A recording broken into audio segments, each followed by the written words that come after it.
অনেকদিন পর রাতে কাব্যের বিহঙ্গিনী পেজ থেকে নতুন পোস্ট করা হলো। রক্তের সম্পর্ক থেকেও ঊর্ধ্বে কিছু মানুষের সাথে নিঃস্বার্থ ভালোবাসার সম্পর্ক তৈরি হয় আমাদের। আর কখনো কখনো সেই সম্পর্কগুলো সমস্ত স্বার্থপরতার ঊর্ধ্বে নিঃস্বার্থ ভালোবাসার জন্যই পৃথিবীতে এত সুন্দর লাগে। অনেকদিন পর পোস্ট হওয়াতে লাইক কমেন্ট করে সবাই যেন বিহঙ্গিনীর খোঁজ নিচ্ছে, আর সাথে সবাই তার বেস্ট ফ্রেন্ডদের মেনশন দিচ্ছে। যেমন তুই লিখে কেউ কেউ তার প্রিয় মানুষটাকেও মেনশন দিয়েছে, আবার কেউ কেউ শেয়ারও দিচ্ছে নানান প্রিয় মানুষদের ট্যাগ দিয়ে। আর আধ ঘন্টা পর বিহঙ্গিনীর কাব্য আইডি থেকে নতুন পোস্ট হলো। সেটা হলো কাব্যের বিহঙ্গিনীর পেজের আজকের করা পোস্ট শেয়ার করার উপরের ক্যাপশন। আপনি ঠিক বলেছেন অ্যাডমিন মহোদয়া।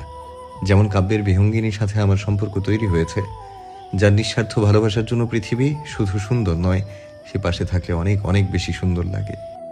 নোটিফিকেশনের শব্দে মেহবিন পাশে তাকালো। ও দেখলো তাজেল ঘুমিয়ে আছে নিশ্চিন্তে, ওর পেটের ওপর হাত দিয়ে। এতক্ষণে মেহবিনও নোটিফিকেশনের অপেক্ষাই করছিল। ও জানলো আসবে এটা। মেহবিন মুচকি হেসে ফোনটা হাতে নিল আর সাইলেন্স করে নোটিফিকেশন খুলল। পোস্ট না দেখে ওর মুখের হাসিটা আরও প্রশান্ত হলো। সে মুচকি হেসে কমেন্টে করলো। বুঝলাম। ওপাশ থেকে রিপ্লাই আসলো। কি বুঝলেন ম্যাডাম? এই যে আপনার পৃথিবী অনেক অনেক বেশি সুন্দর লাগে। তা পৃথিবী অনেক অনেক বেশি সুন্দর কখন আর কে সাথে থাকলে লাগে সেটা বুঝুনি? না, বুঝিনি। আমি বোকার বউ বকি কি না? ওপাশ থেকে অবাক হওয়ার ইমোজি এলো। কাব্য বুঝতে পারলো সেদিনের রিভেঞ্জ নিচ্ছে। এদিকে মেহবিন হাসছে। বিহঙ্গিনীর কাব্য আইডি থেকে আবার রিপ্লাই আসলো। থাক, আপনার বুঝতে হবে না, আমার বিহঙ্গিনী বুঝলেই হলো। সেটাই তো। আমার বিহঙ্গিনীর জন্য 2টা লাইন লিখেছি, এখনই দেখাবো কি? না দেখিয়ে সারা রাত ঘুমোতে পারবেন? সেটাই তো। হুম। আসিও বৃষ্টি হয়ে, ভিজিব তোমার বর্ষণে, দূরত্ব আছে হয়তো বা, তবুও ভালোবাসা বাড়ছে ক্রমশে। মেহবিন এটা থেকে মুচকি হাসলো। সে দুটো ফুলের ইমোজি পাঠিয়ে ফোন নামিয়ে রাখলো। এমতো অবস্থায় ও তার কিছু বলতে চাইছে না।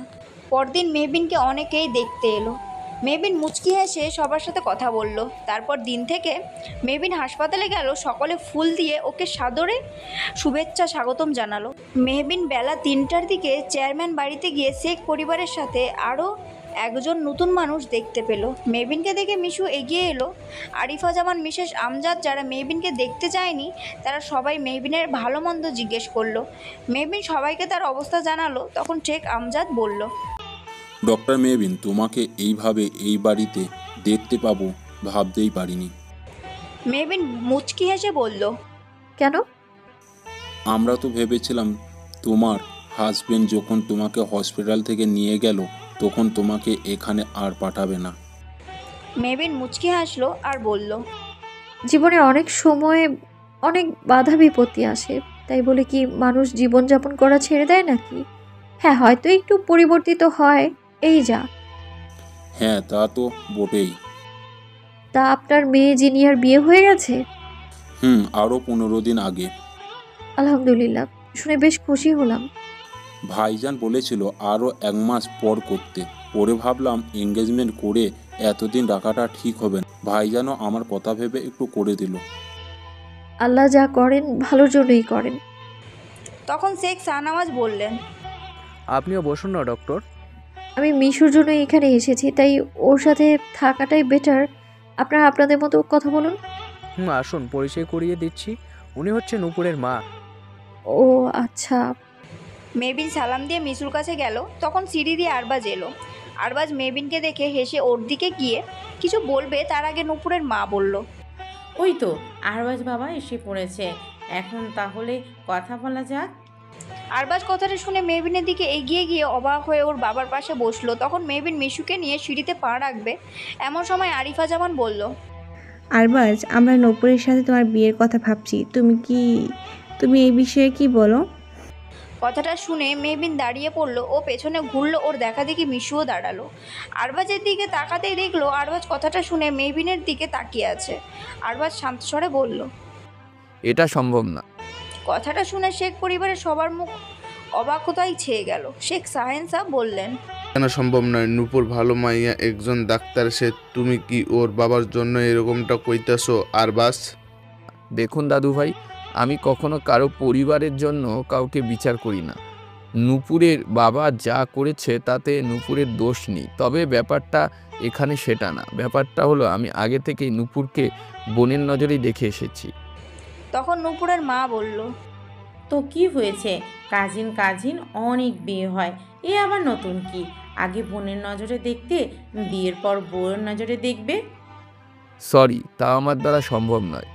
এবার শেখ শাহনওয়াজ বললেন, যা বলার পরিষ্কার করে বলো আরবাজ, তোমরা অন্য কোনো মেয়েকে পছন্দ? এবার সবাই উৎসুক হয়ে আরবাজের দিকে তাকায়। সে মেহবিনের দিকে তাকিয়ে বলল। জি। সবাই আরেক দফা অবাক। তখন শেখ শাহনওয়াজ বললেন, সে কে? যদি সব ঠিক থাকে তাহলে তোমার বিয়ে তার সাথেই হবে। তখন আরিফা জামান বলল, এই আপনি কি বলছেন? আরবাজ আমার সন্তান, আরিফা আমি জানি কোনটাই আমার ছেলে মেয়ের জন্য ভালো হবে। তাছাড়া বিয়ে একটা বড় ব্যাপার, যদি অমতে বিয়ে হয় তাহলে সারা জীবন কেউ সুখী হতে পারবে না। আমি তো আমার ছেলের বিয়ে তার পছন্দের মানুষের সাথেই দেব। আর আরবাজ তুমি বলো সে কে? শেখ শাহনওয়াজ ওর কথায় আরিফা জামান চুপ হয়ে গেলেন, কিন্তু দুজনে রেগে ফোঁসফোঁস করছে, ভেতরে কিন্তু দেখাতে পাচ্ছে না। তখন মেহবিনের পাশ থেকে রাইফা আস্তে করে বলে উঠল, আলহামদুলিল্লাহ, বিয়েটা তাহলে নূপুরের সাথে হবে। আর কথাটা আসতে হলেও মেহবিনের পাশে রাইফা ছিল বলে ও শুনে ফেলল। মেহবিনের রাইফার দিকে তাকানো দেখে মেয়েটার মুখে অদ্ভুত খুশির ঝিলিক দেখা যাচ্ছে। তা দেখে মেহবিন একটু অবাক হলো বটে। তখন আরবাজ বলল, কমিশনার মাহফুজ শাহরিয়ারের একমাত্র মেয়ে নাফিয়া শাহরিয়ার। এ কথা শুনে মেহবিন পুরোপুরি অবাক হয়ে গেল। ব্যাপারটা মোটেও আশা করেনি সে। ও কিছু বলতে চাইলো, কিন্তু কি ভেবে আবার চুপ রইল। ও মিশুর হাত ধরে উপরে চলে গেল। এদিকে আরবাজ আর কমিশনার ওর মেয়েকে পছন্দ শুনে সবাই হতভম্ব হয়ে গেল। শেখ শাহনওয়াজ খুশি হয়েছেন। আরবাজের কথা শুনে তিনি বললেন, মুখরের বোন নাফিয়া? জি বাবা। তখন শাহিদ বলল, মুখরের বাবা কমিশনার? আরবাজ হেসে বলল, পুলিশ কমিশনার মাহফুজ শাহরিয়ারের একমাত্র পুত্র মুখর শাহরিয়ার। এখন আমাদের থানার ওসি মুখর শাহরিয়ার। কথাটা শুনে অবাক হলেও কেউ কিছু বলল না, কারণ ওরা মুখরের ব্যাপারে কিছুই জানতো না। তখন শেখ শাহনওয়াজ বললেন, ওনাদের সাথে আমি কথা বলছি। না বাবা, তুমি আগেই বলো না। তা আগে আলাদা করে আমি ওনাদের সাথে কথা বলতে চাই। ঠিক আছে। মেহবিনের কেমন যেন আরবাজের কথাটা শুনে অস্থির লাগছে। ও কিসের আশঙ্কা করছে ও নিজেও জানে না। তখন মিশু বলল, ফুল, কি হয়েছে তোমার?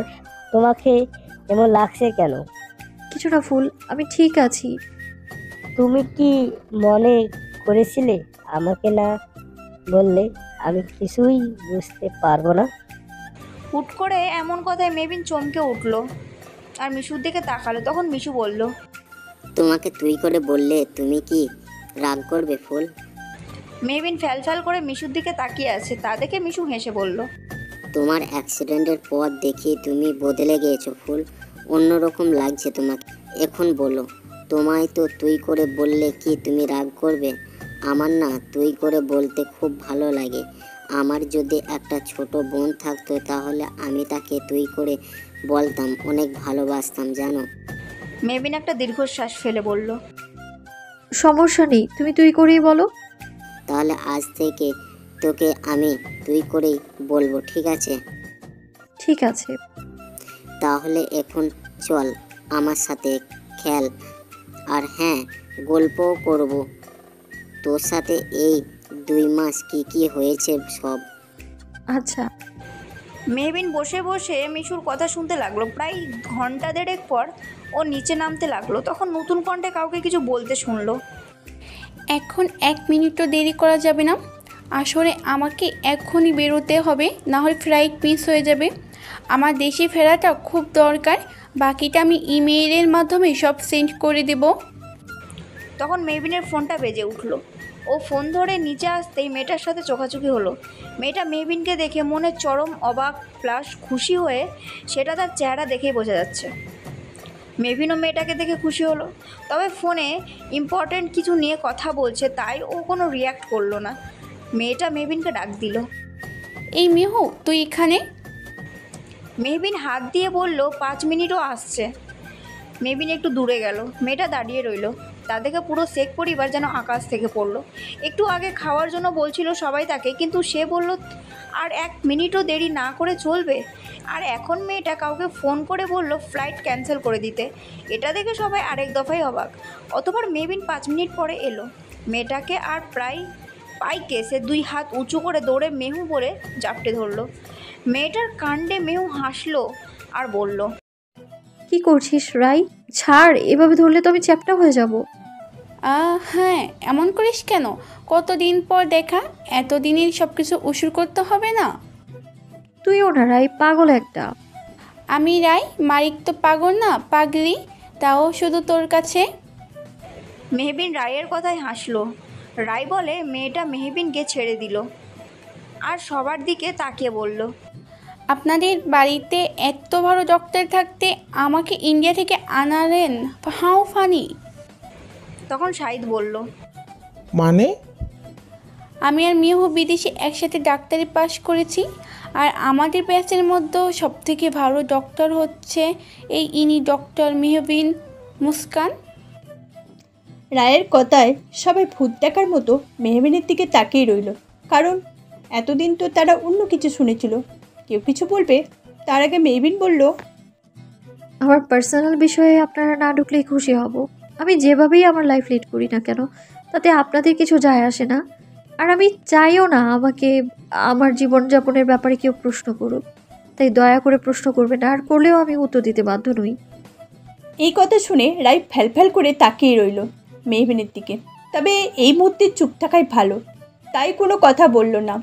বাকিরা আর কি বলবে? মেহবিনের কথা শুনে মুখ বন্ধ। তখন মেহবিন বলল, কার কি হয়েছে এ বাড়িতে?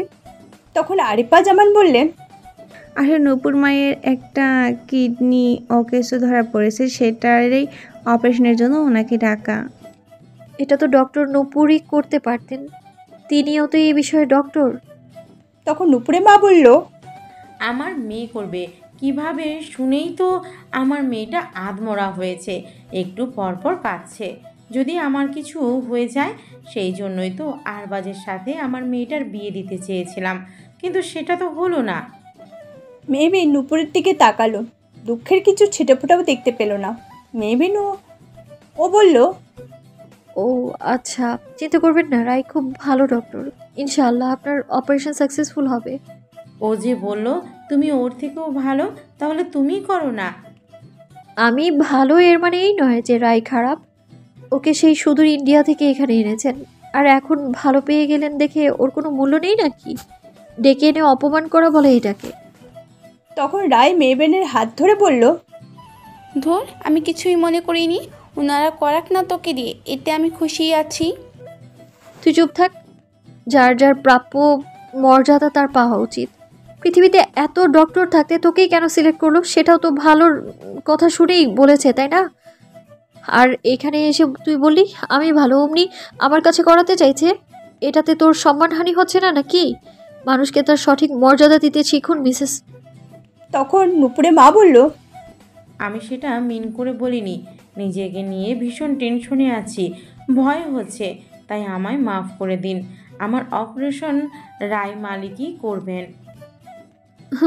বুঝলাম, যাই হোক আসছি আমি। তখন রায় বলল, আরে দাঁড়া, আমিও যাব তো তোর সাথে। তোর না ফ্লাইট আছে? ক্যান্সেল করে দিয়েছি, তোর কাছে থাকবো 2 দিন। কি? হ্যাঁ, এখন কথা না বলে চল তোর বাড়ি। তুই এখন ইন্ডিয়া তোর বাড়ি যাবি, আমি রাখবো না তোকে। আমি থাকবো এখানে, কিন্তু তোর ইলাহির রুম নেই। সাথে সেই আবহাওয়ার সাথে তুই কমফোর্টেবল হবি না, অসুস্থ হয়ে পড়বি। আমি চাই না 2 দিন এখানে থাকতে গিয়ে 10 দিন বিছানায় পড়ে থাকিস। আরে কিছু হবে না, তুই আছিস না আমার ডাক্তার বন্ধু। রাখবো না তোকে, তাছাড়া দাদান দিদান চিন্তা করবে না। আরে কেউ কিছু করবে না, দাঁড়া ফোন দিচ্ছি বুড়ো বুড়িকে। রাই, সরি দাদান দিদানকে। রায় ফোন দিল। আর মেহবিনের কথা শুনে তারা রাজি। সাথে বলল ওর কাছে দিতে। মেহবিন ফোন ধরে সালাম দিল। ও রায়ের দাদা দাদি রায়ের থেকেও বেশি ড্রামাবাজ। এখন বলছে তারাও নাকি আসবে। তাই শুনে মেহবিন বলল, তোমরা কি রাইয়ের সঙ্গে সঙ্গে পাগল হলে নাকি? তোমাদের আসতে হবে না। তোমার নাচ জামাই পেয়ে গেলে আমিই চলে যাব তোমাদের ওখানে। কিছুক্ষণ কথা বলে রেখে দিল। মেহবিন তখন রায় রূপ নাচিয়ে বলল, এবার এবার মেহবিন হেসে বলল, চলুন এখন। শেখ পরিবার বলবে কি? ওদের দিকে এতক্ষণ অবাক হয়ে তাকিয়েছিল। রায় আর মেহবিন বের হবে। তখন রাইফা বলল, আপনার দুজনে কি বেস্ট ফ্রেন্ড? তখন রায় পেছনে ফিরে হেসে বলল, না, বেস্ট ফ্রেন্ড না, কারণ মেহবিন বেস্ট ফ্রেন্ড নামক শব্দটাকে সহ্য করতে পারে না। তবে আমাদের সম্পর্কের নাম দেয়া যেতে পারে বন্ধু কম বোন বেশি। মেহবিন পেছনে ঘুরল না, ঘুরলে হয়তো দেখতে পেত অন্য কিছু। মেহবিন যাচ্ছে দেখে রায়ও পেছনে দৌড় দিল। বাকিরা শুধু দেখেই গেল। তবে সবার মনে প্রশ্ন রয়েছে, কিন্তু করতে পারল না। রায়পা শান্ত চোখে মেহবিনকে যেতে দেখল। তারপর সে নিজেও আস্তে আস্তে নিজের রুমের দিকে চলে গেল। নূপুরের বাবা এই অবস্থা, নূপুরের মা অসুস্থ, তাই ওনাকে এখানে আনা হয়েছে। এখানে থাকবে এখন থেকে কিছুদিন। থাকাটা যাতে পার্মানেন্ট হয় এই জন্য মেয়ের বিয়ে দিতে চেয়েছিল। অবশ্যই মেয়েও দুই পায়ে রাজি।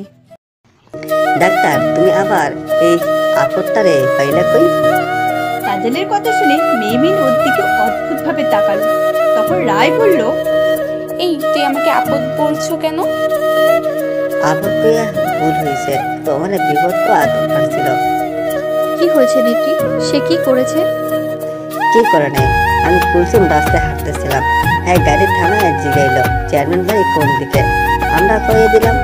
আর হ্যাঁ যাইয়া আমাকে রাস্তার ধারে রান্নার জন্য বাজাইল। বাইর করুন দেখিয়া কাটা কলা গাছ রাস্তায় উঠছিলাম। উনি গাড়ি নিয়ে যাওয়ার সময় ধাক্কা মারিয়া আবার নিচে ফালাই দিছে, আর এটা একদম ঝরে গিয়ে পড়ছে। আমি আর কুলসুম ওইটা নিচ থেকে উঠে একটা আনবার গেছিলাম বাড়ি, আর ওইটা নেওয়ার জন্য আসতেছিলাম। তাই আইসা আমাকে সব কষ্ট দিয়ে ফেলে দিছে। তখন মেহবিন রায়ের দিকে তাকালো। তখন রায় বলল, আমার দিকে তাকাস কেন? আমি কি গাড়ি চালাইছি নাকি? গাড়ি তো ড্রাইভার চালাইতে রাখছিল, আর কলা গাছের সময় আরেকটা গাড়ি যাচ্ছিল, তাই সাইড দিয়ে যাওয়ার সময় লেগে গেছে হয়তো। তুমি কোনো কথা কইবে না, তুমি গাড়িতে আসলা মানে দোষ তোমার। আচ্ছা সরি। তোমার শরীরে কি এখন কলা গাছ হাইটা আমার কোলে আসবো? কথায় মেহবিন হাসলো আর বলল, বাদ দাও, ও কিছুই করেনি নেত্রী। কাল আমার বাড়ির পেছন থেকে তোমার কলা গাছ কেটে বাঁধালো, বের করে দিবে। কাল তো কাটা লাগতো, আজ কাটা আসছিল। ওই রাস্তায় নিচে কাটছিল। সমস্যা নেই, কাল আমি কেটে দেবো। আচ্ছা, দাদি কয়দিন ধরে বাদাইল করতেছে। হ্যাঁ নাকি বাদাইল ভাজা খাইতে মন চাইছে। এখন তো সন্ধ্যা হয়ে যাচ্ছে, না হলে আজই কেটে দিতাম। সমস্যা নেই। এখন গিয়ে হাত মুখ ধুয়ে নাও আর মাগরিবের নামাজ পড়তে বসো। আচ্ছা, কিন্তু ইদা কিরা? এইটা তো হইল না। ওর নাম রায়, আমার বন্ধু, আমার সাথে 2 দিন থাকবে।